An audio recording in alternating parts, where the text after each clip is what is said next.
Hi guys! So today's video guys ay ituturo ko sa inyo kung paano tayo mag-exchange ng points to coins. So punta lang tayo sa ating Popo apps.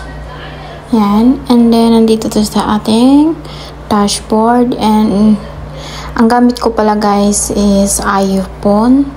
So hindi siya same na setting sa Android. So pipindutin lang natin tong points. Ito. And then, ayan, mapupunta tayo dito guys. Then, i-click natin yung exchange points for coins. Okay? Ito. Ang aking points ay 202,518. Okay? So, ang 100 ang ipapalit natin ng coins. Click exchange point for coins. Ayan. Automatic siya maganyan guys. So, pagdating dito, ayan, automatic na yan siya. Yung 100 mo ay, ang kapalit na coins ay 90,000 lang. Okay? So, verification code, i-click natin yan, enter the verification code. So, yung nasa right side guys, okay? I-copy lang natin yan, isulat lang, i-type lang natin yan. 9382.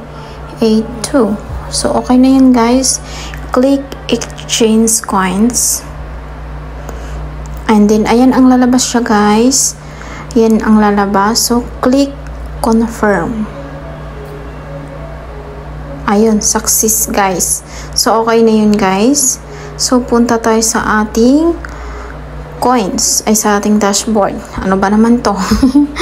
So, ayan yung coins ko guys. Nandyan, 90. So, tama.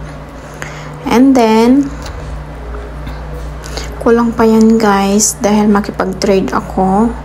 So, dagdagan ko pa ng 10. So, check natin. Hindi pa siya pwede ma-exchange. So, later, pagbalik ko, mag-exchange ulit ako.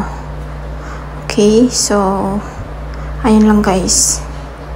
Ganun lang kadali mag-exchange ng points to coins. So, kung may mga tanong pa kayo, paki-comment na lang sa comment section para magawan ko ng video. So, that's all guys. Thank you for watching.